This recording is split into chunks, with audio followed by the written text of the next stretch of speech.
Bismillahirrahmanirrahim. Assalamualaikum warahmatullahi taala wabarakatuh kepada penonton dan juga followers Inspirasi Channel yang live di sini, dan juga saya duk baca komen-komen tadi awalnya di TikTok. Fazli Muhammad, Assalamualaikum kepada anda juga di TikTok dan juga di Facebook page Inspirasi Channel.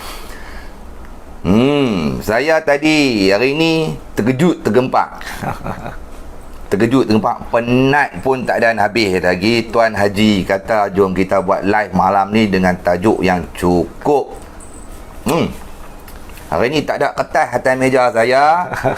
Tak ada buku-buku ni. Pasal apa? Bukan isu perundangan, tetapi isu politik pejuang, terutama sekali tentang Parti Pejuang Tanah Air. Jadi tak ada paper, tak ada buku, pasal semua dah ada dalam otak.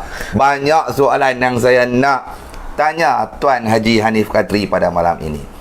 Semalam 2-3 hari ini saya dengan Tuan Haji balik pukul 3 pagi 4 pagi 3 pagi 4 pagi. Tapi semalam pagi bertolak ke Sungai Petani dan sampai rumah elok-elok azan subuh.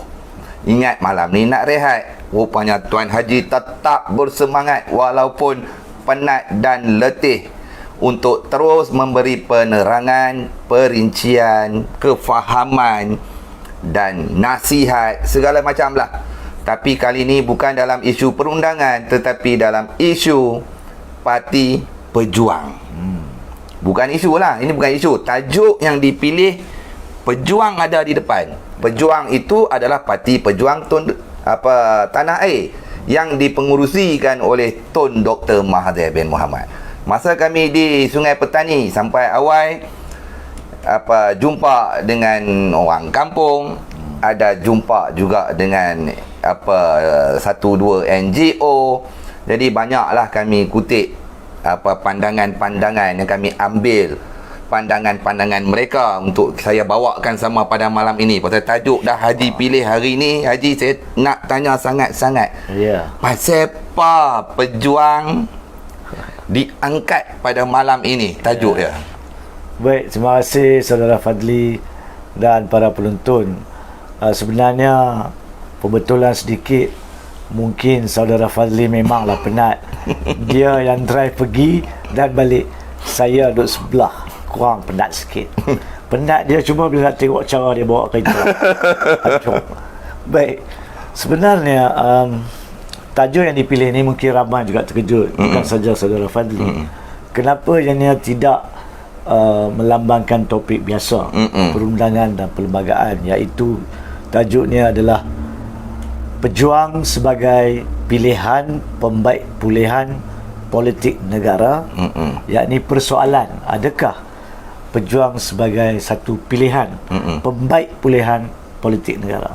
Walaupun ianya bunyi seperti ianya adalah politik sahaja, tapi jangan kita lupa saudara Fadli, para penonton, politik ni berkait rapat dengan tadbir urus negara.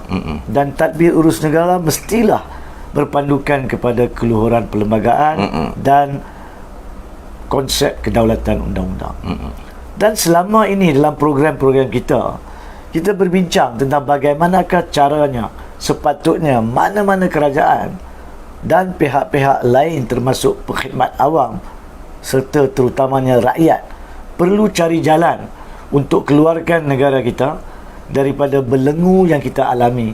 Bukan saja daripada dulu, tambah pula sekarang. Dengan segala kerosakan tu, kita tahu satu hal, segala masalah pembaik pulihan kelangsungan hidup rakyat, yang rakyat nak tengok penyelesaian. So apabila itu adalah isu yang kita pernah dan selalu akan bincang juga selepas daripada ini, dan kita tahu dalam tempoh setahun lagi, paling lama tempoh setahun lagi, yakni pada tahun sebelum Julai 2023, melainkan ke bawah duli yang di-Pertuan Agong memilih untuk melumpuhkan politik melalui darurat politik yang sering kita bincang, yang masih berada di atas meja ke bawah duli yang di-Pertuan Agong. Kalau itu pilihannya, maka PRU 15 boleh ditangguhkan secara perlembagaan.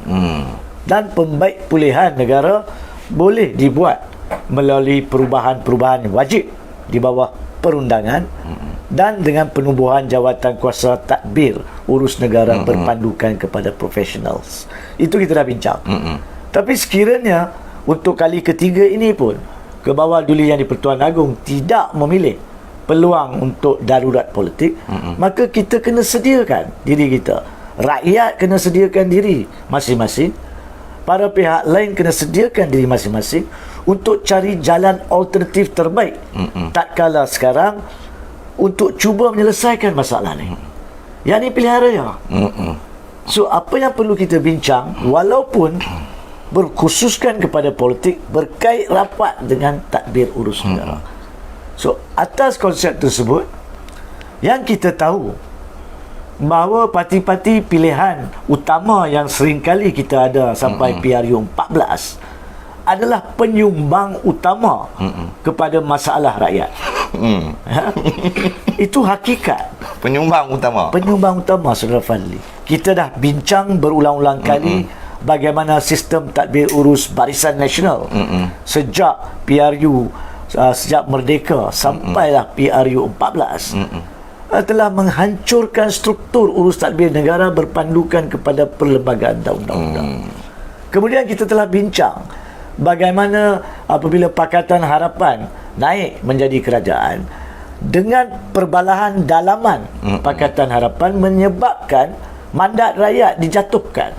Dan usaha kerajaan pada masa itu di bawah negarawan Tun Dr. Mahathir telah digagalkan, sehingga rakyat nampak seolah-olah daripada hari pertama seolah-olah Pakatan Harapan gagal.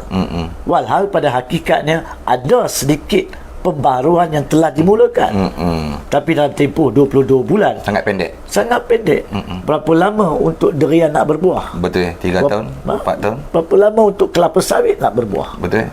Jadi kadang-kadang bila rakyat dicengkam dengan masalah, semestinya secara lahiriah semula jadi mereka inginkan perubahan segera, dan digunakan retorika politik oleh pembangkang dan pihak penentang untuk mengatakan kegagalan penuh. Saya tidak akan setuju bahawa Pakatan Harapan gagal penuh, tidak. Tetapi dia tidak berjaya di atas kegagalan orang dalaman Pakatan Harapan sendiri. Tapi pokoknya tidak membantu rakyat. Kemudian datangnya Muhyiddin Yassin dengan Perikatan Nasional di zaman COVID-19, menggunakannya sebagai isu darurat untuk melumpuhkan tentangan dan persoalan betul berkaitan sokongan majoriti yang membolehkannya berkuasa sebagai Perdana Menteri dilumpuhkan. Dan beliau kekal sebagai Perdana Menteri perutusan khas. Okey, betul. Tanpa menjalankan perkara yang perlu untuk membuat pulih ekonomi ataupun mencari jalan. Di hujung tempohnya diadakan MPN yang kita semua tahu merupakan idea ciplak. Tanpa dia faham apa tu tugas MPN, tak berjaya buat apa-apa, sehinggalah jatuh negara. Perbelanjaan demi perbelanjaan dibuat untuk disuap kepada rakyat seolah-olah rakyat dibantu tanpa memikirkan kantung negara. Yang sehingga sekarang saya percaya ramai di luar akan tertanya-tanya, adakah perbelanjaan sejak 1 hari bulan Mac 2020 sampai dia jatuh pada 18 hari bulan Ogos 2021, adakah ianya pernah sepenuhnya diluluskan oleh Parlimen seperti mana yang perlu? Tidak. Berselindung di sebalik darurat. Yes, dan perkara itu belum dibentang dan diluluskan secara penuhnya. Nah, itu salah. Itu Muhyiddin Yassin. Kemudian dia jatuh. Sekali lagi dia jatuh di zaman rakyat sedang susah, tetapi orang memikirkan kekuasaan sendiri. Iaitu UMNO dan Ismail Sabri masuk. Dan sekarang ini dengan UMNO sendiri memberi tekanan atas kepentingan peribadi segolongan dalam UMNO yang perlu selamatkan diri mereka sendiri, maka Ismail Sabri pun ditekan, sehingga kan walaupun kononnya ada majlis pemulihan negara, masih diadakan majlis apa namanya jihad makanan ke apa? Inflasi. Apa guna ada majlis demi majlis? Kalaulah majlis MPN tak berfungsi, bagaimanakah majlis baru akan berfungsi? Bagaimanakah menteri-menteri yang gagal dalam jemaah yang besar tidak dapat menyelesaikan masalah rakyat? Bagaimanakah majlis walaupun digunakan nama jihad, penyalahgunaan perkara baik dalam Islam akan dapat bantu? Nah, walau apa sekalipun rakyat kena berusaha. Berusaha setakat mana mereka mempunyai kuasa di bawah perlembagaan ke arah hadapan. So di situlah muncul persoalan yang membawa kepada tajuk ini, dan juga bagi saya membawa kepada pemergian kita dengan bantuan saudara Fadli membawa kereta ke Sungai Petani, iaitu untuk melihat apakah sebenarnya yang ditawarkan oleh pihak alternatif, yakni seperti Parti Pejuang. Dan apabila kita telah menikmati ataupun melihat secara terus program yang diadakan semalam julung-julung kali oleh Parti Pejuang, iaitu program yang dipanggil sebagai Jelajah Sayangi Bangsaku. Yes, Jelajah Sayangi Bangsaku. Penerangan diberi oleh tokoh-tokoh pemimpin utama, dan of course dengan ucap tama diberikan oleh negarawan dan pengerusi pejuang. Maka saya percaya ini adalah satu perkara yang perlu kita kupas, perlu kita analisa daripada pahaman kita untuk disampaikan kepada rakyat di atas persoalan tersebut. Adakah pejuang merupakan suatu pilihan untuk pembaik pulihan negara? Okey. Itu soalan. Saya akan pergi ke soalan tu. Ya. Sebelum itu saya baru teringat kepada mamu-mamu di Penang tadi tanya saya, hampa dua ni tak penat ke? Saya nak jawab sikit tentang situ. Macam mana nak penat? Malulah kita kalau kita penat, sedangkan negarawan 97 tahun tak pernah penat dan terus bekerja. Itu jawapan saya kepada mamu kita di Penang tadi. Dan juga saya bersetuju dengan Tuan Haji bila Haji bagi kupasan agak menarik tentang Barisan Nasional dan kepimpinannya Muhyiddin Yassin, Pakatan Harapan dan juga Tok Mak. Ramai rakan-rakan saya kata kalau Haji sebut tadi Muhyiddin Yassin dengan perutusan demi perutusan demi perutusan yang tak pernah putus sehingga digelar bapa perutusan. Maka Tok Mak pula kawan saya buat lawak, dia kata di zaman Tok Mak tak ada perutusan sangat, tetapi ditubuhkan pelbagai jawatan kuasa, pelbagai majlis, pelbagai lembaga. Cuma tunggu lembaga mana tak tahu lagi nak muncul. Macam-macam majlis, lembaga dan juga jawatan kuasa yang tidak kunjung habis. Dan seperti mana Haji sebelum ini kita punya live, banyak jawatan kuasa yang tergantung, banyak jawatan kuasa yang ditarik tempohnya. Jadi itulah dia. Mungkin nama terbaik untuk Pak Mae Sabri adalah Bapa Perjawatan Kuasaan. dan lembaga kehitaman. Ada orang kuat UMNO sendiri kata dua lembaga hitam, tapi satu Malaysia dah tahu, saya tak nak sentuh pasal dua lembaga hitam itu di dalam UMNO. Okey Haji, saya cukup tertarik bila Haji sebut tentang pejuang tadi sebagai satu pilihan yang terbaik ataupun tidak. Bagi saya, jawapan saya tak penting. Kita dengar kupasan tu. Okey, saya nak tanya Tuan Haji, bila disebut Parti Pejuang, ya saya, dan Tun Dr. Mahathir sentiasa menyebut tentang Melayu, Parti Pejuang adalah Parti Melayu. Ramai di luar sana, saya termasuk orang Melayu itu sendiri, ada yang menyanggah dan menolak.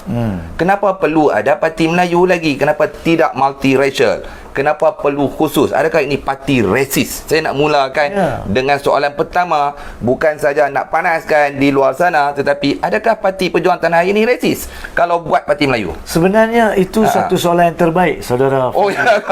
Bagi saya, isu utama untuk dikupas adalah soalan itu.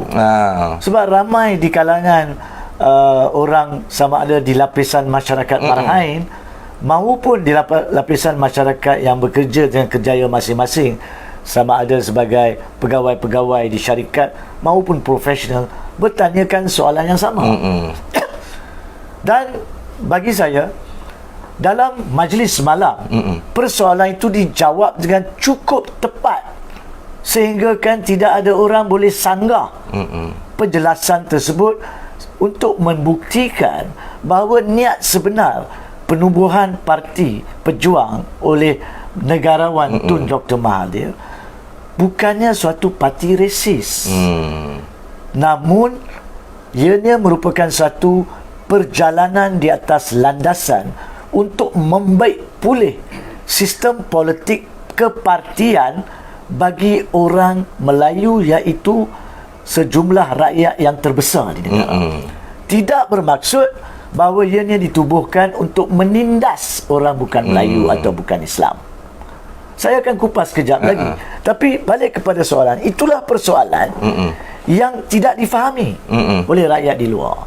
Dan kalau Parti Pejuang mengadakan sesi jelajah seperti ini dari negeri ke negeri, tertakluk kepada masa dan keadaan kebolehan negarawan Tun untuk turun beri penjelasan ini, saya percaya rakyat akan dapat lihat kerisauan itu satu kerisauan yang tidak mempunyai asas. Kalau dibiarkan orang luar, contohnya pihak Parti UMNO dan Parti Bersatu, berulang kali mencelah, mengatakan nampak tak kononnya satu demi satu parti Melayu dibuat. Adakah ini untuk kebaikan orang Melayu, apatah lagi rakyat Malaysia? Nah, kita kena faham di sini. Ini dalam kupasan pertama saya. Saya perlu juga membangkitkan apa yang telah disentuh secara ringkas oleh Timbalan Presiden Pejuang dalam ucapan beliau, Datuk Marzuki Yahya, dan kemudiannya disambung oleh Presiden Datuk Seri Mukhriz. Dan apabila Tun melebarkan jawapan kesinambungan daripada awal sampai habis, pertama sekali jelas bahawa parti-parti Melayu yang ada sebelum ni, sama ada Parti UMNO-nya, Parti Bersatunya, dan majoriti ataupun segolongan besar dalam PKR pun adalah Melayu. Begitu juga Parti PAS. Kalau dilihat seperti mana kita dibincang, mereka tidak berlandaskan kepada adab, sifat dan agama orang Melayu. Daripada Parti UMNO sampailah Parti Bersatu yang the new party sebelum Pejuang, mereka telah mengambil tindakan-tindakan tadbir urus negara berlawanan dengan sifat orang Melayu dan agama Islam. UMNO telah terbukti di dalam kes yang ada di mahkamah tidak boleh didolak dalih sebagai parti yang mengamalkan kleptokrasi, iaitu pengambilan harta awam, harta orang-orang Melayu maupun orang bukan Melayu, rakyat Malaysia, daripada kantung-kantung perbendaharaan, pencurian berleluasa. Adakah itu adab orang Melayu? Adakah itu apa yang dikatakan atau dituntut oleh agama? Semestinya tidak. Kemudian kita lihat Parti PAS. Di mana Parti PAS yang tu saya suka. Aku kupas je. Kupas? Tak cukup kau pisau nak kupas. Parti PAS seringkali kita difahamkan adalah parti berasaskan agama. Tapi adakah mereka mengamalkan agama itu dalam urus tadbir parti mereka? Ini satu persoalan yang wajib kita tanya dan wajib kita analisa. Tidak kira sama ada mereka merupakan orang-orang yang mempunyai pendidikan agama taraf tinggi di sebaliknya, itu kita tak soalkan. Kita tidak soalkan taraf keimanan mereka, taraf ulamakan mereka. Tidak. Tapi kalau mereka tidak walk the talk, tidak cakap serupa bikin, maka kita kena tanya balik, adakah itu tidak menghina agama Islam? Apatah lagi, adakah itu tidak melambangkan sifat bukan orang Melayu yang 100% wajib orang Islam di bawah perlembagaan? Berapa kalikah mereka sendiri membentuk pakatan dan memecahkan pakatan, kejap jadi kawan, kemudian jadi lawan, mula berpeluk bercium, kemudian menyumpah dan berperang. Bukankah PAS contoh terutama perkara ini? Satu saja. Silakan. Kejap halal, kejap haram. Kalau yang haram tu boleh dihalalkan oleh mereka kalau menyokong mereka. Kesambung aja. Betul.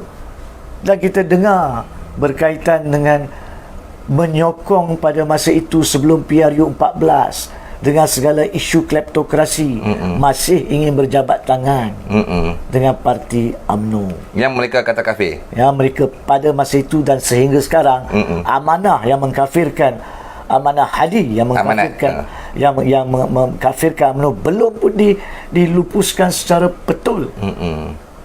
Bercanggah. Dari segi bahasa Arabnya dipanggil munafik, tak silap saya. Bahasa biasanya hipokrit. Ya, bahasa Inggerisnya. Walau apa sekalipun, apabila mereka menerajui kerajaan, apakah mereka lakukan berpadukan kepada konsep Islam yang sepatutnya mereka bawa? Perkara-perkara yang mereka tentang dulu, mereka tidak betulkan. Dan mereka beri alasan-alasan dangkal dalam tidak melakukannya. Sepatutnya orang Melayu di luar bandar, di tengah pekan, wajib lihat ni sebagai wajah sebenar parti yang bertopengkan Melayu Islam. Kemudian kita tengok bersatu, ditubuhkan atas alasan pada masa itu untuk betulkan parti-parti lama oleh Tun. Tapi orang dalam Melayu melakukan satu lagi adab yang tidak konsisten dengan Melayu dan Islam, iaitu pengkhianatan, kemungkiran perjanjian kepada rakyat, lompat, memberi ruang kepada musuh menerajui kerajaan sampai sekarang dia pula ditendang. Dari sudut itu memang padan muka, pengkhianat patut dikhianati. Tapi balik kepada isu pokok, adakah itu menguntungkan rakyat Malaysia? Atau majoriti rakyat Malaysia yang beragama Islam berketurunan Melayu? Tidak. Jadi apa yang ditubuhkan pejuang daripada pahaman saya, daripada ucapan di dalam jelajah sayangi bangsa semalam di Sungai Petani, pejuang telah mengaku janji mereka tubuhkan parti itu untuk membawa kembali tadbir urus negara ke landasan yang betul untuk orang Melayu Islam. Itu yang pertama. Tapi yang kedua yang cukup penting untuk orang bukan Melayu, bukan Islam faham, ini bukan parti resis. Ini bukan parti berkaitan ketuanan Melayu. Tapi ini adalah untuk membawa kembali orang Melayu, orang Islam, iaitu golongan majoriti, ke keseimbangan, equilibrium dalam pegangan kuasa, bukan saja kuasa politik tapi pengagihan kuasa ekonomi. Sebab betul seperti mana yang Tun umumkan semalam dalam ucapannya, kalau dilihat dari segi statistiknya, 70% daripada populasi Malaysia, hampir 70% adalah orang Melayu. Tapi dari segi perangkaan juga akan menunjukkan, walaupun sudah hampir 70 tahun kita merdeka, orang Melayu yang puak majoriti memegang 30% daripada kekayaan negara. Now, on the other hand, yang bukan Melayu yang hampir 30% atau lebih 30% populasi ini bukan Melayu memegang 70% daripada kekayaan. Now, ini bukan salah orang bukan Melayu. Ini bukan suatu tindasan terhadap orang Melayu oleh bukan Melayu, tidak.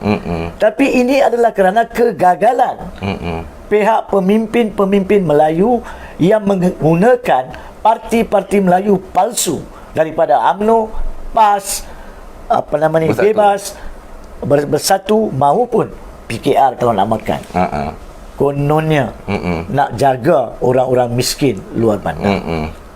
Jadi apa yang saya faham daripada ucapan Tun, dan saya percaya rakyat perlu mendengar kembali ucapan tersebut dan memahami apa yang disampaikan adalah bahawa apabila pejuang diberi peluang untuk tadbir urus negara, selagi di atas prinsip Melayu Islam yang betul, maka tidak ada apa-apa yang orang bukan Melayu patut khawatiri, seolah-olah ianya akan mencengkam atau mengancam kedudukan mereka. Tidak.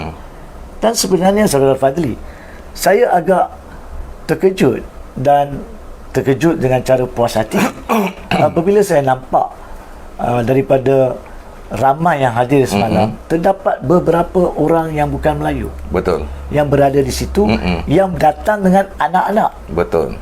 Sampaikan penganjur, saya percaya saudari Rozila terpaksa membawa ambil kerusi untuk beri kepada mereka, which is baik, very good.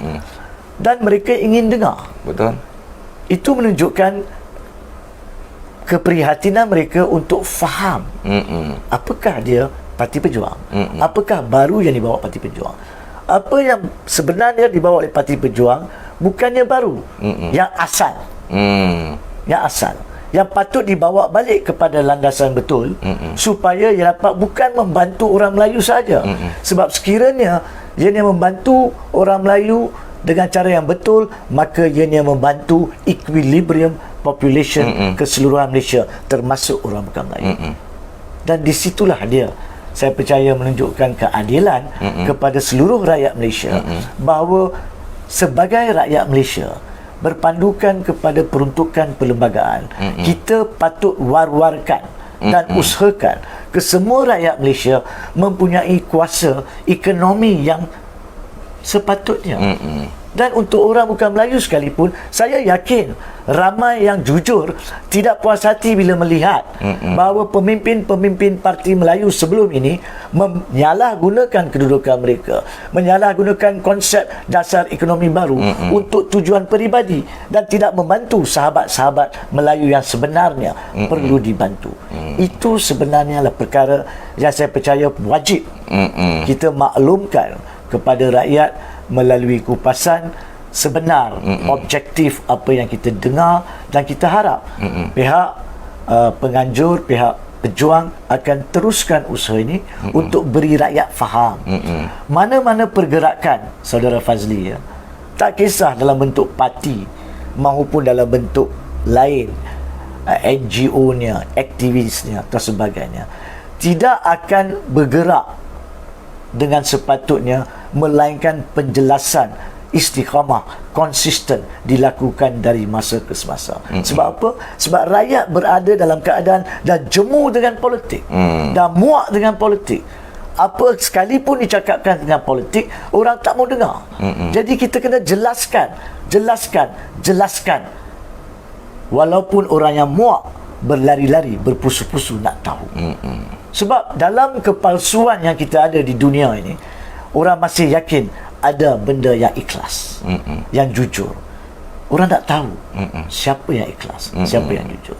Dan disitulah saya sarankan kepada Parti Pejuang supaya pihak-pihak yang diberi tanggungjawab, sama ada di pucuk pimpinan ataupun di pejabat pusat maupun di negeri masing-masing, bertungkus lumus memberikan penerangan seperti ini.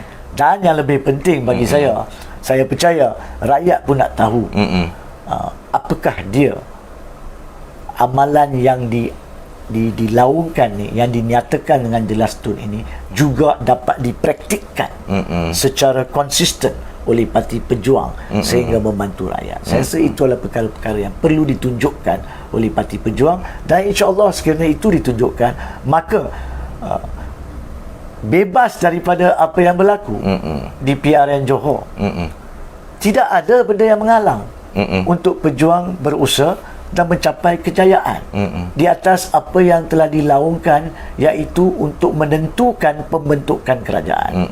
Ya, sekiranya kerusi yang cukup dimenangi oleh pejuang di atas dasar sendiri, bukan mengambil pakatan dengan mana-mana parti yang sudah mempunyai pembuktian salah, maka rakyat boleh beri peluang kepada mereka di tahap nasional, dan akan memberi peluang kalau mereka faham perjuangan sebenar, dan jika mereka menunjukkannya dengan konsisten sampailah ke PRU, dan of course selepas PRU. Sebab perjuangan ni tidak boleh cuma semata-mata untuk menang PRU, dia kena dibuktikan selepas PRU melalui aktiviti yang betul, usaha yang betul, dan perjuangan yang berterusan sampailah ke kiamat, insya-Allah. Itulah. Jadi kupasan tentang adakah Parti Pejuang itu resis, tu dia panjang lebar daripada kapet hijau ke kuning ke merah, semua Tuan Haji sapu dah tadi. Jadi saya cuma nak bagi tahu pada sahabat-sahabat, rakan-rakan di luar sana, Wak Zahid Ponorogo, Jawa itu Melayu, Najib Klepto, Bugis itu Melayu, Tun Dr. Mahathir, Mamak Malbari katanya itu pun Melayu, Begitu juga janganlah hampa terkejut. Dua mamak ini duduk di sini bercakap tentang Melayu pun kami pun Melayu juga. Perlembagaan mengatakan semua keturunan itu adalah Melayu. Jadi jangan nampak tukar channel pula pasal tengok mamak cakap pasal Melayu. Saya rasa satu tu komen yang penting di situ. Oh ya ke? Sebab rakyat kena faham juga. Apa tu Melayu? Bagi sikit Haji. Pendek dan ringkas. Secara ringkasnya, Melayu di Malaysia ni telah ditakrifkan di bawah perlembagaan yang sama. Perlembagaan yang sama yang sebenarnya menjanjikan keistimewaan orang Melayu. Perlembagaan yang sama yang meletakkan Islam sebagai agama persekutuan. Dalam situ telah ditakrifkan. Dan Melayu ditakrifkan sebagai orang yang sama ada lahir atau bermastautin di tanah ini, Malaysia ni, sebelum 31 Ogos 1957 dengan syarat agamanya kena Islam. Wajib Islam. Sebab itu dikatakan Melayu ni kena Islam. Kalau dia murtad, maka boleh dikatakan dia hilang hak Melayu. Oh. Yes, dari segi perlembagaan. Itu boleh dihujahkan oleh mahkamah-mahkamah syariah dan mahkamah-mahkamah sivil jika perkara itu berbagi. Katalah seorang Melayu, ni dah cakap undang-undang ya. Katalah seorang Melayu tu tiba-tiba dia kata dia murtad. Dan kemudian ibu atau bapaknya meninggal, wasiat ditinggalkan, dia hilang hak dia dari segi faraid. Ada kemungkinan itu kena tanya orang syari'i, tapi dia tidak boleh mengatakan dia Melayu. Sebab ditakrifkan di bawah perlembagaan. Jadi Islam satu yang penting, itu memang maha penting, paling penting. Tiga lagi adalah kena bercakap bahasa Melayu. Dua lagi bercakap bahasa Melayu dan mengikut adat resam orang Melayu. Saya percaya bahasa saudara Fadli dan bahasa, insya-Allah bahasa saya taklah seteruk. Betul. Ramai juga pemimpin Ponorogo, pemimpin dari Pekan yang bahasa Melayunya lagi kurang fasih daripada kita berdua. Dan kita memenuhi takrif tersebut di bawah perlembagaan, ya. Jadi bukan Melayu ni bermaksud kena 100% atau 99% atau 51% darah tu Melayu. Itu adalah berkaitan dengan takrif antropologi, bertakrif dengan takrif kebiologian, ya. Tapi Malaysia mengamalkan takrif Melayu di bawah perlembagaan. Jadi kalaupun kita lahir di Alaska sekalipun, ya, tapi kita beragama Islam, dan pernah saudara mara ataupun ibu bapa kita, keturunan kita, dia berpindah ke tanah Malaysia sebelum 1957, sebelum hari merdeka, maka kita walaupun lahir di sini selepas merdeka, maka kita adalah orang Melayu, walaupun darah kita Alaska. Nampak tak? Betul. Nampak tak? Walaupun Papua New Guinea ataupun Madagaskar sekalipun. Jadi bukan darah tu yang menjadikan anda Melayu. Betul. Tetapi pematuhan kepada definisi dan takrif Melayu di bawah perlembagaan. Jadi oleh kerana itu, kita akan dapati bahawa ramai daripada rakyat Malaysia di sini pun memenuhi takrif tersebut. Walaupun setakat ini negara urus tadbir negara kita yang sendiri tak faham perlembagaan telah menidakkan hak ramai rakyat Malaysia daripada diiktiraf sebagai Melayu. Akhir sekali pasal Melayu ni kan, bukan soal diiktiraf Melayu tu adalah untuk keistimewaan, tidak. Bagi saya yang lebih penting, apabila awak diiktiraf, ianya patut menimbulkan patriotisme kepada negara. Sikap sayangi negara yang lebih tinggi, sikap sanggup korban lebih untuk negara, sebab anda sebahagian daripada golongan majoriti rakyat. Pada masa yang sama, anda kena hormati hak sahabat-sahabat, hak saudara-saudara kita yang bukan Melayu, bukan Islam, yang juga berketurunan berada di negara kita.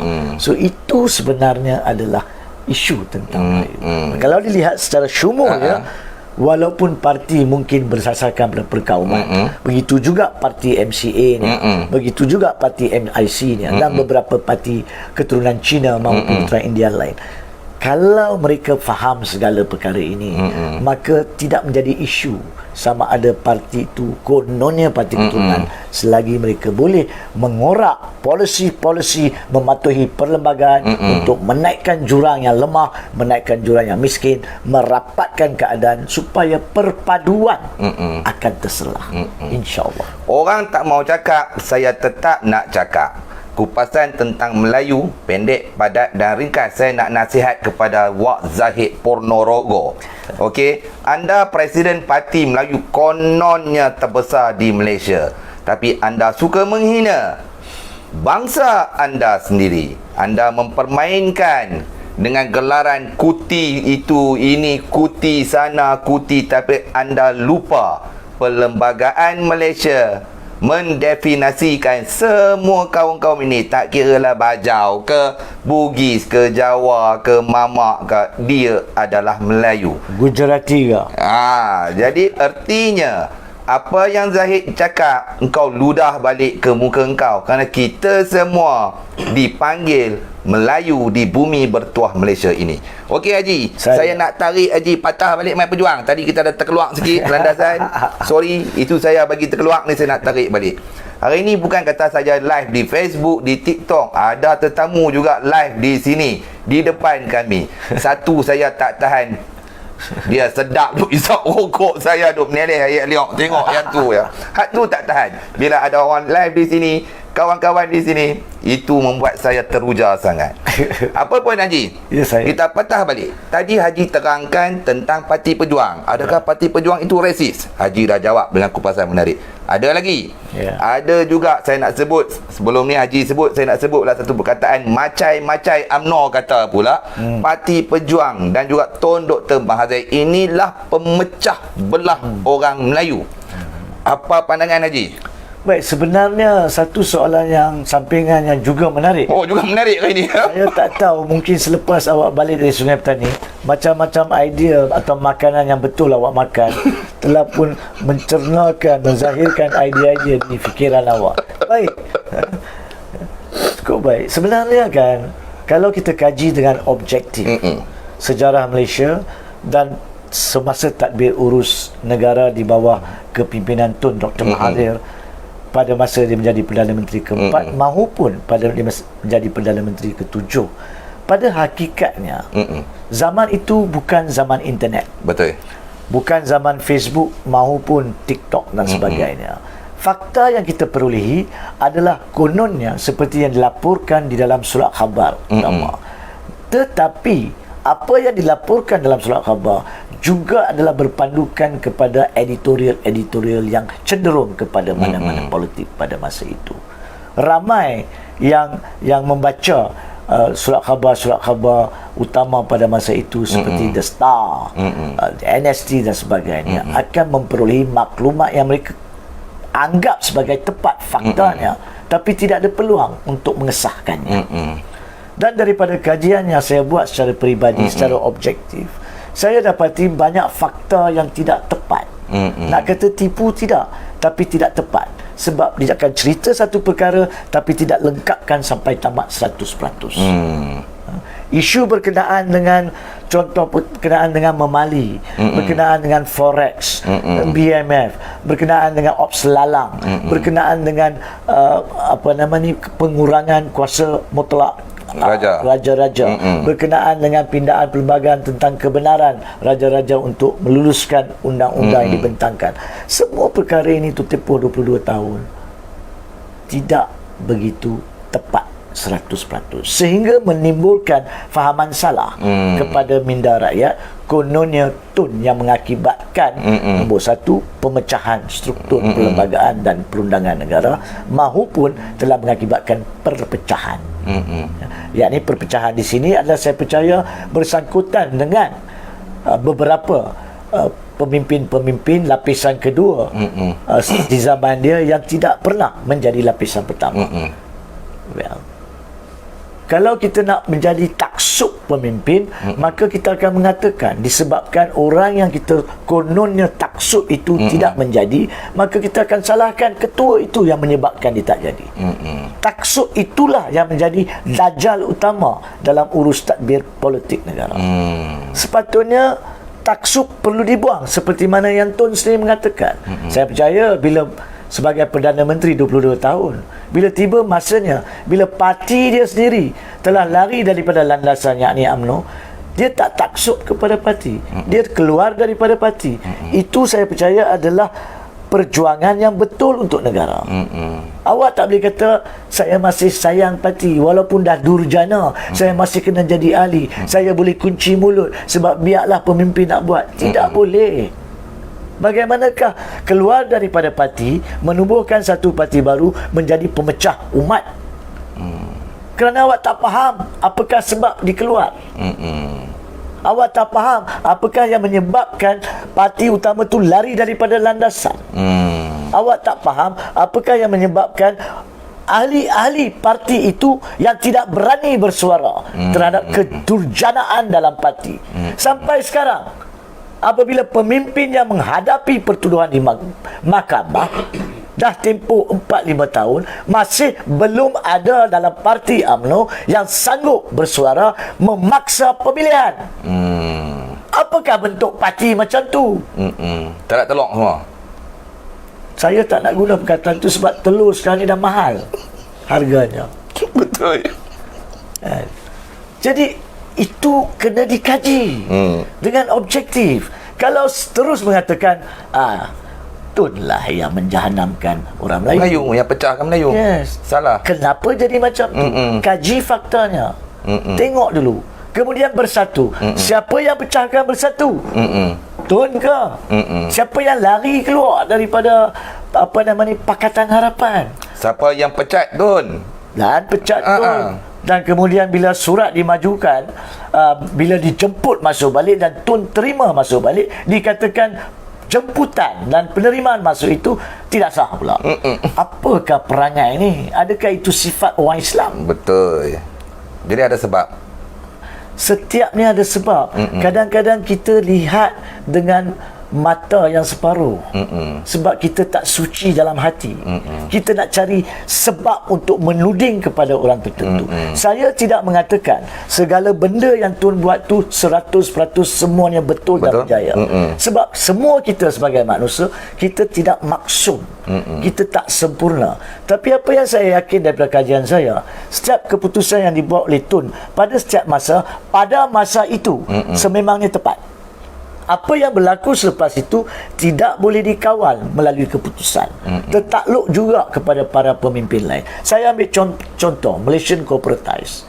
Pada masa itu saya antara orang yang menentang polisi Malaysian Corporatize hujung tahun 80-an. Bukan salah polisi, salah pelaksanaannya. Apabila para pemimpin bawahan, medium class dan bawah, penjawat-penjawat awam dapat tengok polisi yang diutarakan untuk baik pulih cara disiplin kerja penjawat awam, mereka fikir untuk membuat kekayaan.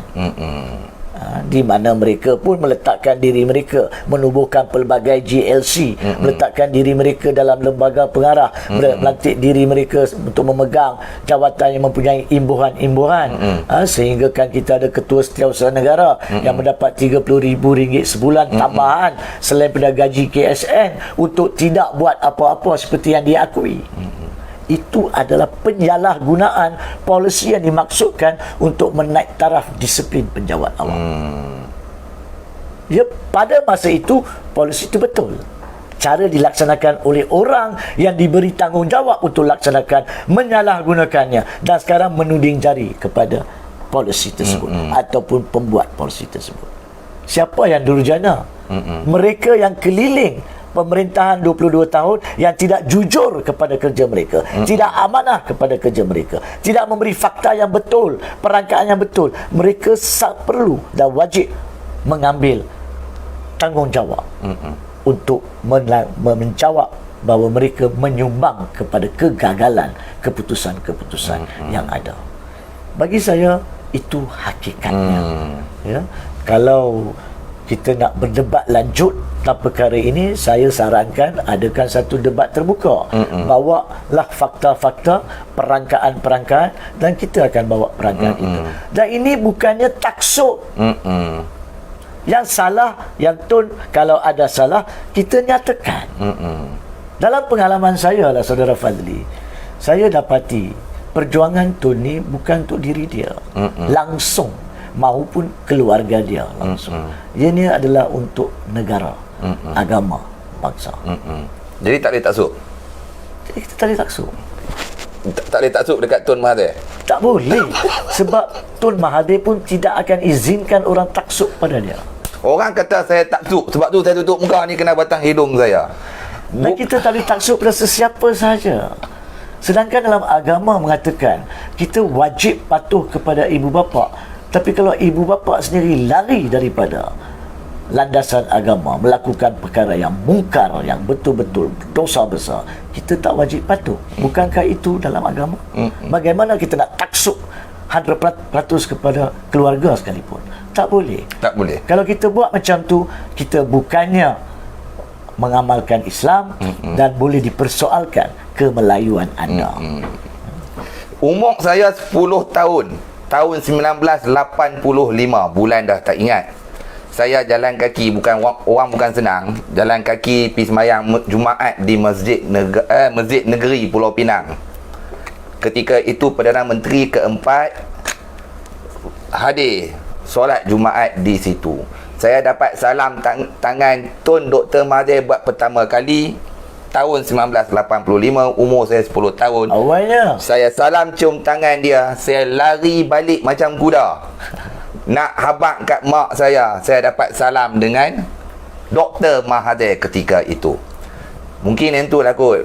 Ada family saya sendiri kata hang ni taksub. Tun tak betul pun hang pasal hang taksub. Sebab tu hang jadi macam tu. Saudara Fadli, berapa hari awak tak mandi atau basuh tangan? Itulah pasal. Tak cukup tu pergi sekolah habaq kat cikgu. Dapat salam dengan Dr. Mahathir, Perdana Menteri ketika itu. Itu sejarah yang saya sendiri lalui. Kemudian di situlah saya ikuti perkembangan sampai saya remaja. Kempen pilihan raya tahun 90, tahun 94 ketika DAP begitu kuat dengan Tanjung 1, Tanjung 2. Tun Dr. Mahathir turun berucap di dalam hujan lebat. Saya saksikan sehinggalah ke hari ini. Saya kekal menyokong perjuangan beliau. Tak apalah, apa yang nak label pada saya terima dengan hati terbuka. Okey Haji, saya tertarik bila Haji bagi kupasan tentang pemimpin UMNO itu sendiri. Yang saya tambah tadi kata tak ada telok. Bahasa kasar saya cakap terang tak ada telok. Kenapa? Adakah itu budaya Melayu? Tak berani menegur. Adakah penyakit itu ada juga di dalam PAS, di dalam Bersatu, atau boleh berjangkit di dalam kepimpinan Parti Perjuang itu sendiri? Baik. Secara awalannya, soalan ni baik tak baik? Baik. Oh, baik. Okey. Baik. Semua soalan anda baik selepas balik Sungai Petani. Sebenarnya Saudara Fadli, konsep tentang tak berani ahli ataupun pimpinan sederhana nak komen kepada pemimpin yang utama adalah perkara yang telah berlaku, bukan sebab itu nilai yang dianjurkan oleh agama ataupun bangsa. Tidak. Kerana itulah cara salah tadbir urus parti politik selepas pada merdeka. Maksudnya bukan benda baru. Bukan benda baru. Benda yang telah mengakibatkan jadi salah. Kerana apabila zaman Tunku Abdul Rahman, zaman Tun Abdul Razak, Tun Hussein On, Tun Mahathir, pada masa itu semua bertungkus lumus untuk membetulkan rakyat, membetulkan negara. Rakyat nampak segalanya maju, daripada kemerdekaan kepada feldanya, kepada kemajuan luar bandar, kepada pendidikan, kemudian kepada teknologi. Nampak keikhlasan para pemimpin. Wajib pada masa itu kita hormat pemimpin yang ikhlas. Pada masa itu tidak salah. Melainkan kalau ada juga salah dibuat, kita kena tegur. Tapi tempoh 20, 30 tahun tersebut, 40 tahun tersebut, tidak ada sebab untuk rakyat sangsi keikhlasan dan kejujuran para pemimpin yang kita sebut tadi. Tapi bila negara dah maju, dan bila para pemimpin baru masuk menggantikan tokoh-tokoh yang dah bersara atau akan bersara. Mereka ni masuk di zaman negara dah maju.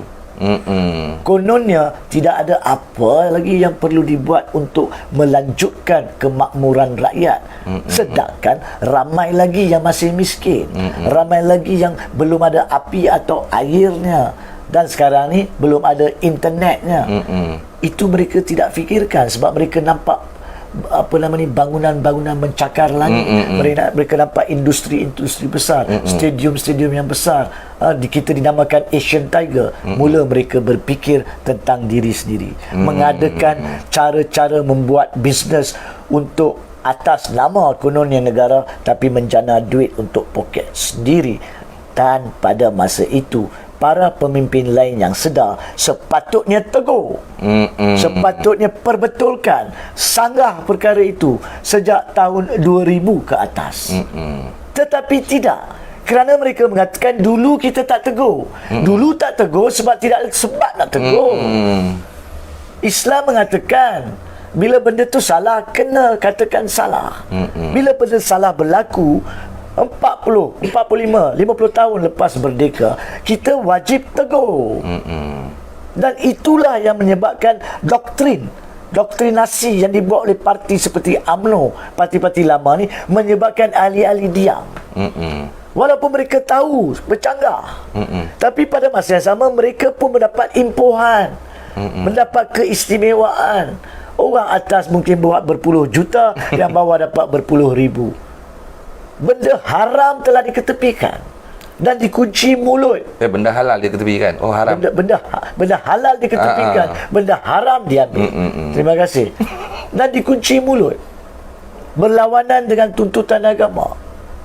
Jadi yang menyebabkan isu orang mengunci mulut, tidak berani bercakap, adalah apabila mereka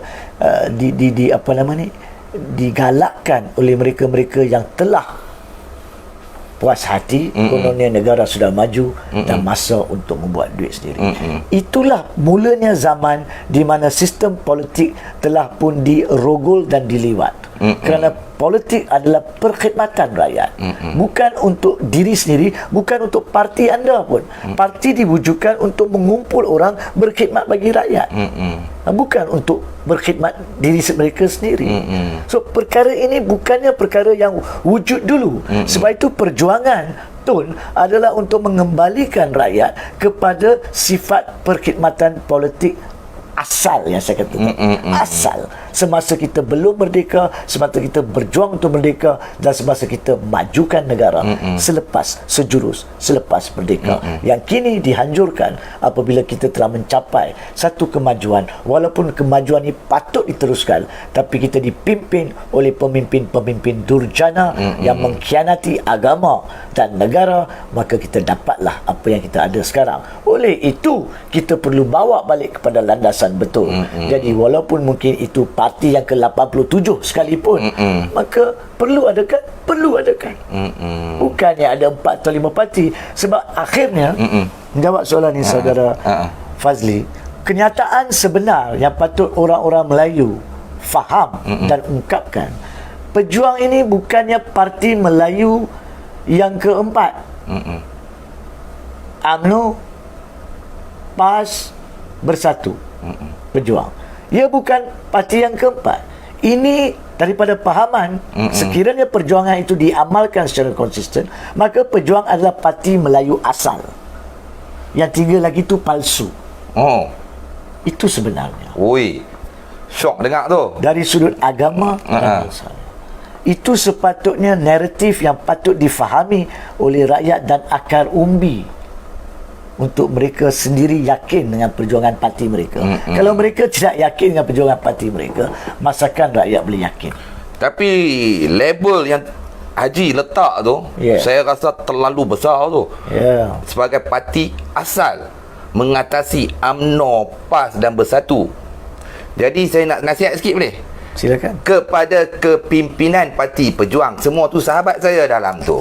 Kan, daripada Tun Dr. Mahathir yang saya hormati, presidennya Mukhriz Mahathir, timbalan presiden sahabat saya Marzuki, dan lain-lain yang ada dekat 20 orang lagi tu.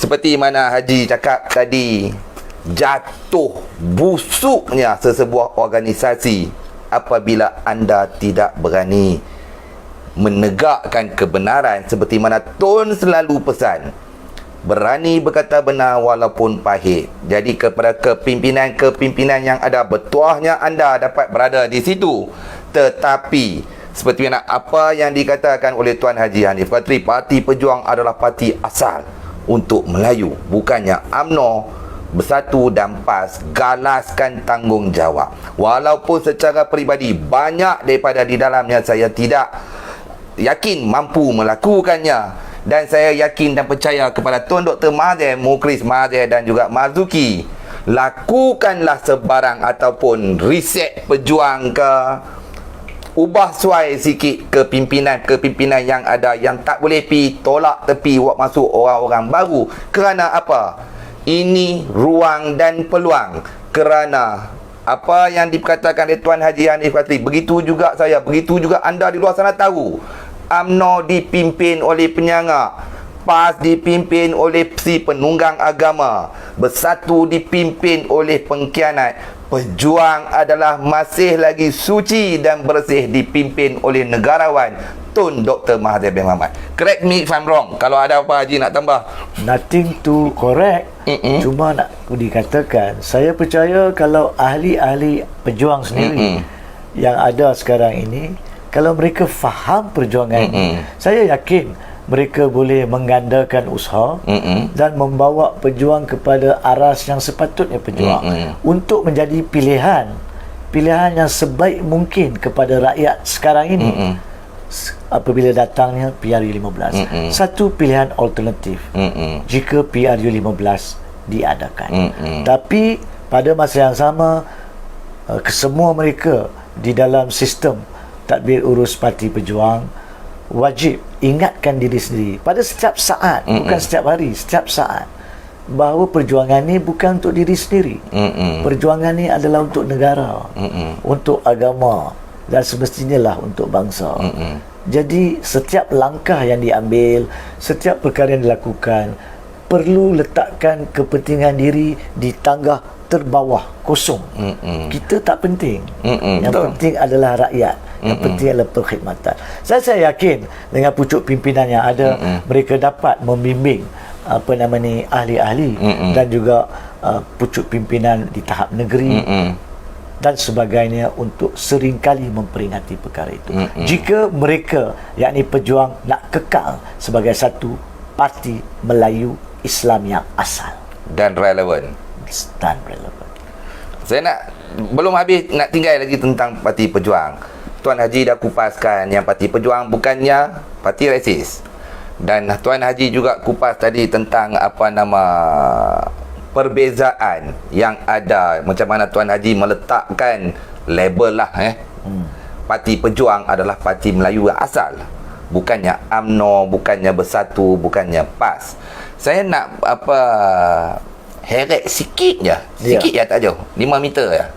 Okey, bila disebut Parti Pejuang dengan dasar-dasar pejuangnya, okey, yang saya tahu, yang saya baca, dan juga falsafah Tun Dr. Mahathir itu. Di luar sana ramai yang mengkritik. Saya tu suka cakap kataan kritik. Mengkritik kononnya kepimpinan Parti Pejuang ini tidak tahu, ataupun bukan semua, segelintir daripada mereka tidak tahu falsafah perjuangan Tun. Sebab tu bila mereka pegang jawatan di dalam itu, mereka tak tahu nak buat apa. Pelbagai isu bagaimana pengurusi parti mereka dikritik, dilanyak, dihantam oleh parti-parti durjana UMNO yang tak cerdik tapi menganggap mereka pandai. Kepimpinan sebahagian besarnya tutup mulut, kunci mulut, nak mempertahankan pengurusi pun tak berani.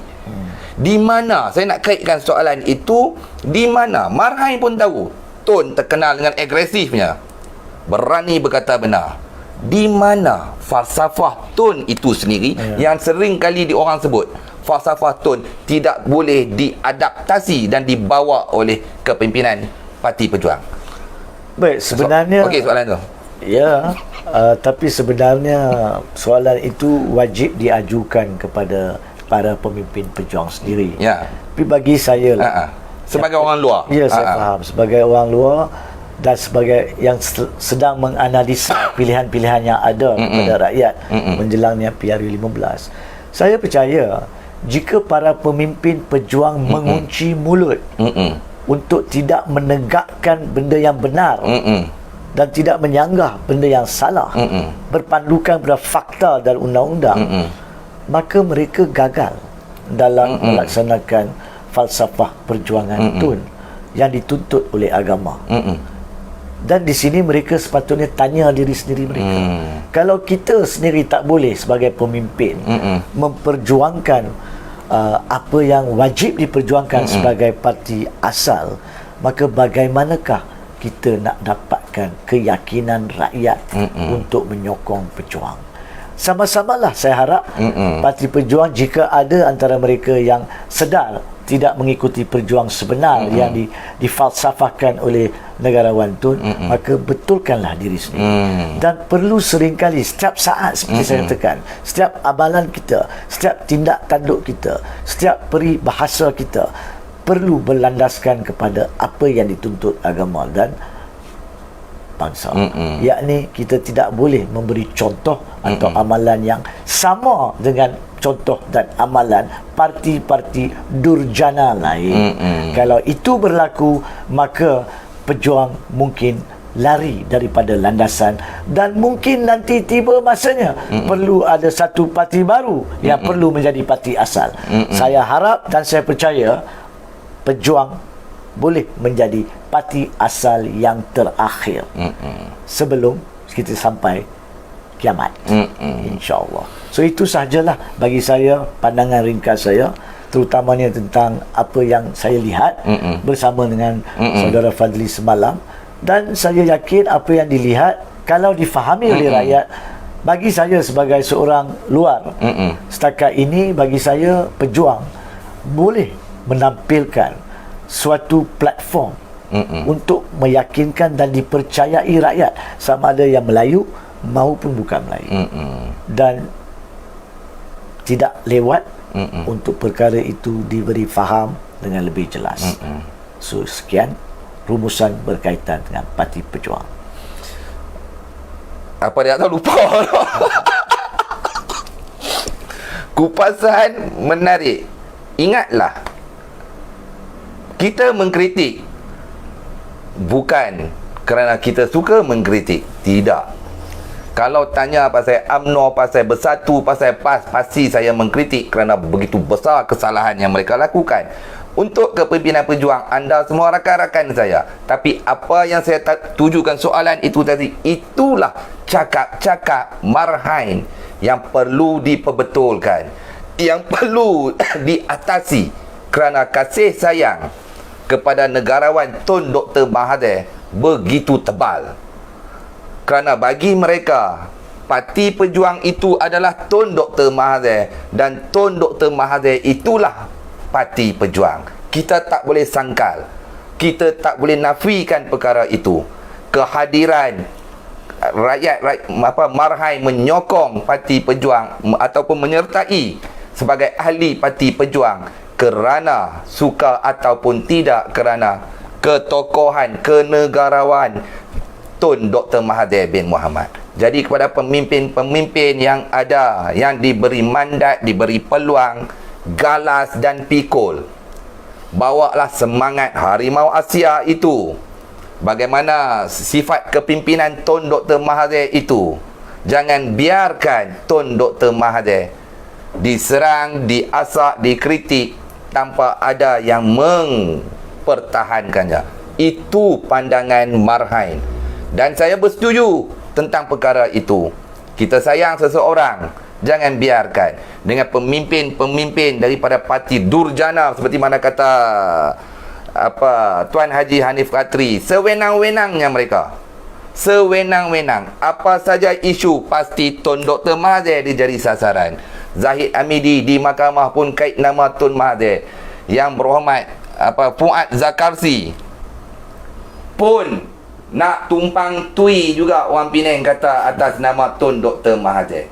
Begitu juga dengan pemimpin muda kesayangan Najib Razak, Hisham Jalil yang ditendang keluar daripada Barisan Nasional Selangor, dikutip dijadikan majlis tertinggi kerana sayangnya Najib Razak pada beliau, juga menjadikan Tun Dr. Mahathir sebagai tempat untuk mereka sasarkan. Jadi pemimpin-pemimpin pejuang itu, pandangan saya, perlu bersama-sama ke depan. Kalau kita tidak mempertahankan ketua kita, apa guna kita berada di dalam parti tersebut? Kalau betul, katakan betul. Kalau tidak, katakanlah tidak. Bukan kerana membenci, tetapi kerana sayang. Okey Haji, tajuk Parti Pejuang hari ini mewarnai. Saya suka sangat. Suka sangat pasal apa? Ya. Selalu bila dengan Haji perundangan, jenuh nak fikir soalan, kena tulis panjang-panjang. Hari ni pasal politik saya cukup syok. Tak perlu tulis, tak perlu apa. Jadi bila adanya Haji, saya nak balik pula sekali. Silakan. Tanpa meninggalkan pejuang, yang dikatakan perpecahan itu dengan PKR-nya, ya, parti multiracial, tetapi dipimpin oleh presiden, timbalan presidennya orang Melayu itu sendiri. Begitu juga dengan parti Amanah. Ya. Boleh katakan 100% orang Melayu. Begitu juga dengan PAS. Ya. 100% Melayu. Bersatu, walaupun kata orang bukan Melayu boleh masuk sekarang ni, saya pun tak tahu sejauh mana kebenaran, tetapi dipanggil Parti Melayu. Ya. Kepimpinan tertinggi semuanya Melayu. Ya. Begitu juga dengan Parti Durjana, UMNO pun sama. Sekarang parti bukannya jadi 4. Apa yang saya lihat, Ya. dia dah jadi 7. Baik. Dan belum lagi parti-parti kecil, parti putranya, parti berjasanya. Adakah menunjukkan 7, 8, 9 parti yang diketuai, dipimpin oleh pucuk pimpinan yang tertinggi adalah Melayu? Ya. Ini gila kuasa, Haji. Baik, dia ada dua perkara. Kalau awak masuk dalam gelanggang politik semata-mata untuk mencari kuasa, untuk memegang kuasa bagi tujuan diri sendiri, maka dia masuk kategori gila kuasa. Tapi kalau awak masuk untuk tujuan dengan betul memperolehi kuasa bagi tujuan membangunkan negara, maka itu bukan gila kuasa. Sebab kalau awak tak berusaha untuk memegang kuasa, bagaimana anda nak betulkan benda yang salah? Itu juga antara perkara yang perlu ditanya oleh aktivis di luar, oleh NGO di luar.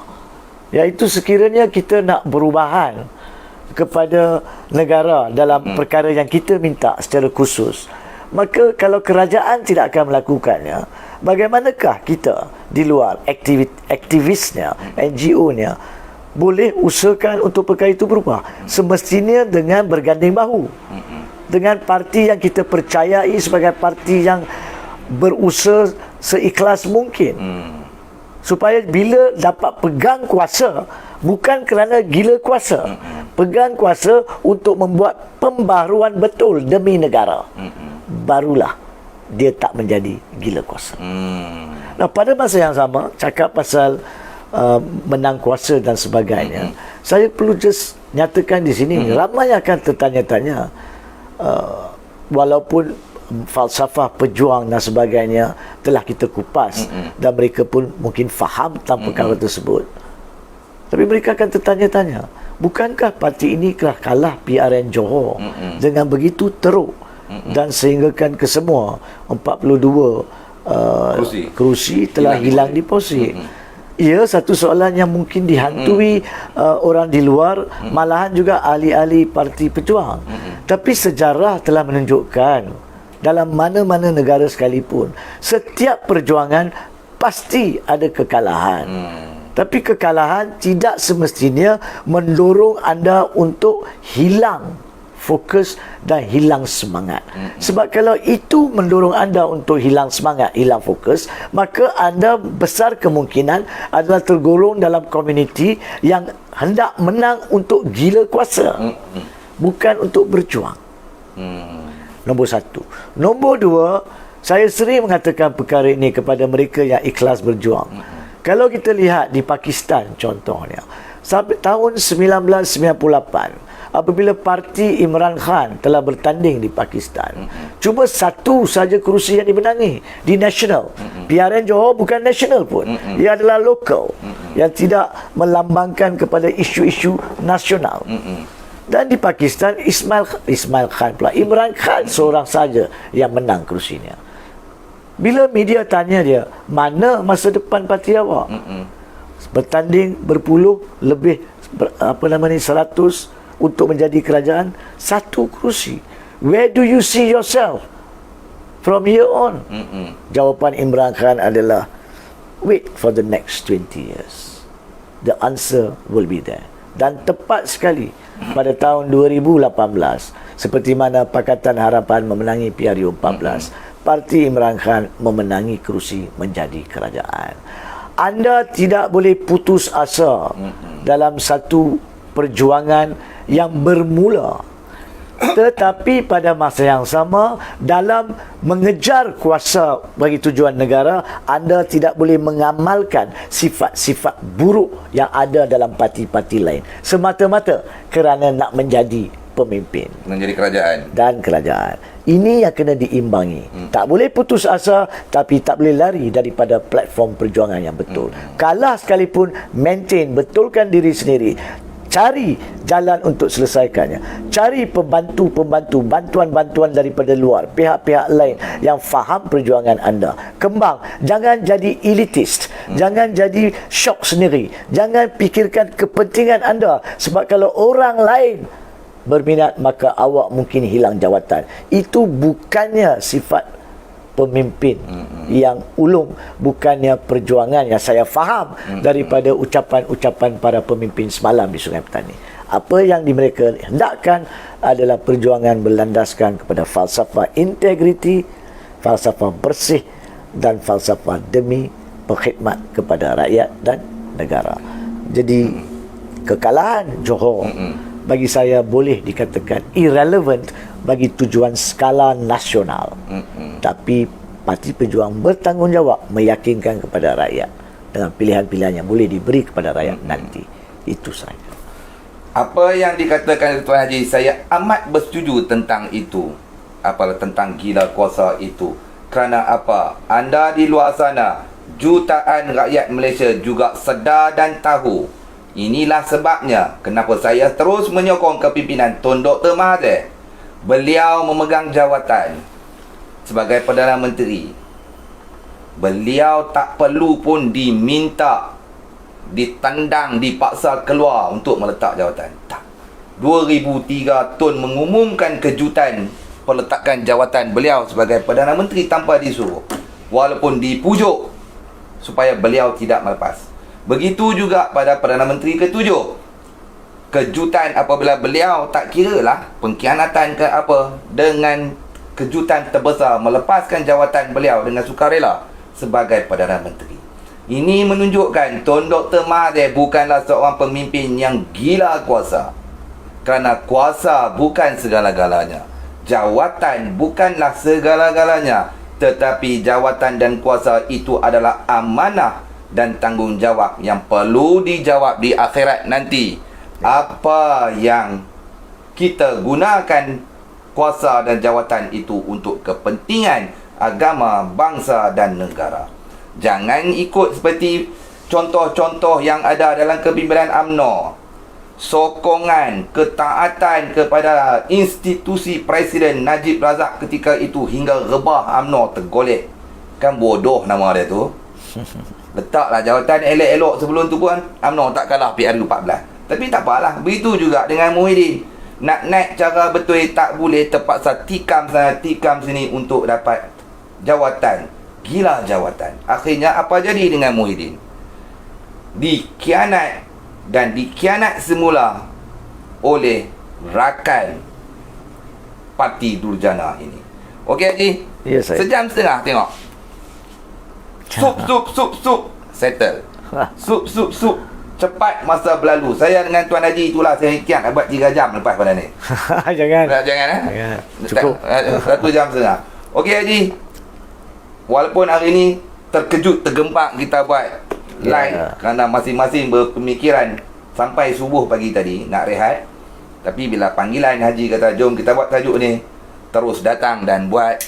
Saya nak Haji rangkum balik dengan padat kenapa Parti Pejuang mungkin menjadi wadah baru ataupun pilihan utama rakyat Malaysia non-partisan pada yang merupakan majoriti sebagai pengundi di Malaysia pada PRU 15. Ya, pertama sekali sebagai rumusan, Parti Pejuang bukannya parti resis, bukannya parti untuk ketuanan Melayu, tidak.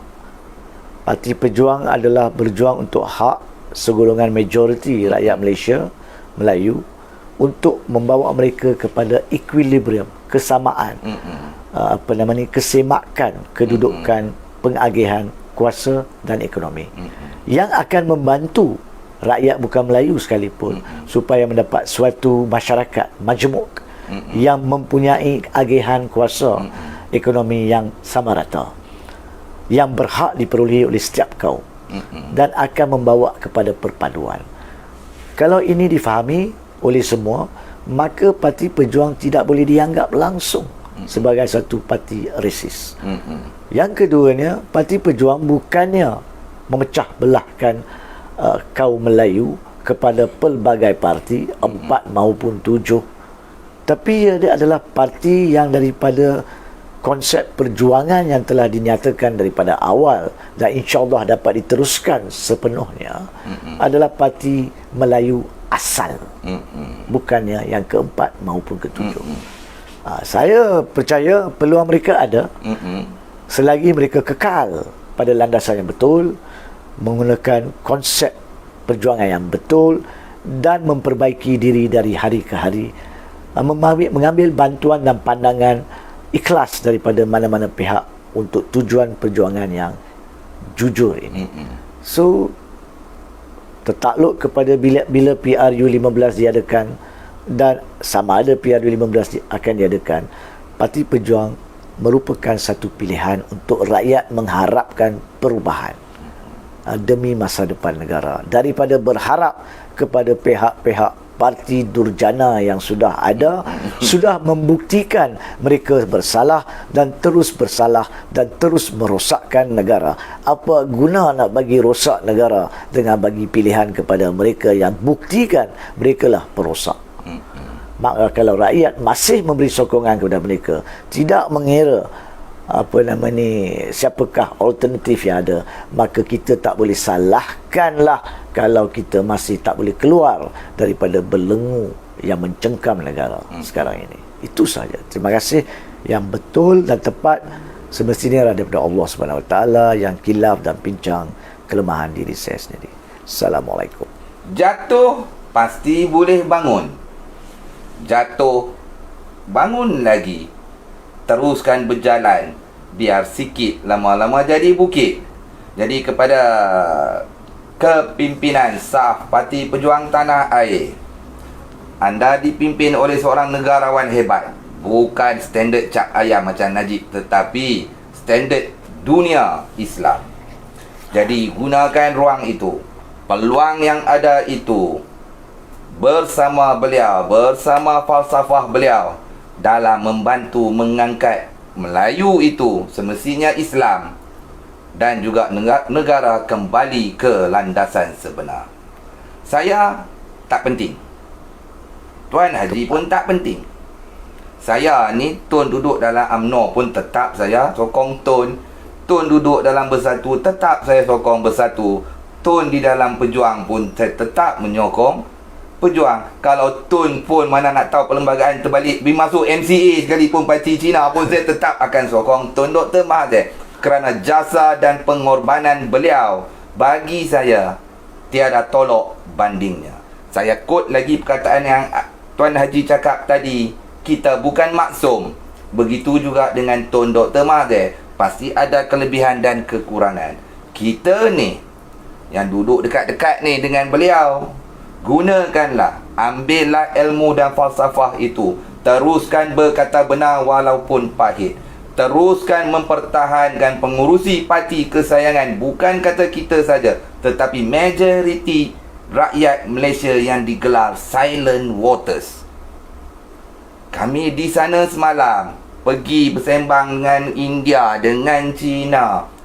Kebanyakannya Tun Dr. Mahathir adalah yang terbaik di dalam sejarah kepimpinan negara yang masih relevan hingga kini. Akhir kalam daripada saya. Terkejut-terkejut pun ramai juga yang tengok. Terima kasih. Yang baik hanya datang daripada Allah Ta'ala, yang jahil semestinya daripada saya dan kita semua. Mohon ampun dan maaf jikalau ada tersalah bahasa, terkasar kata yang mengguris, mencuit hati dan perasaan anda semua kerana mulut-mulut kami yang berterus terang. Mohon ampun dan maaf.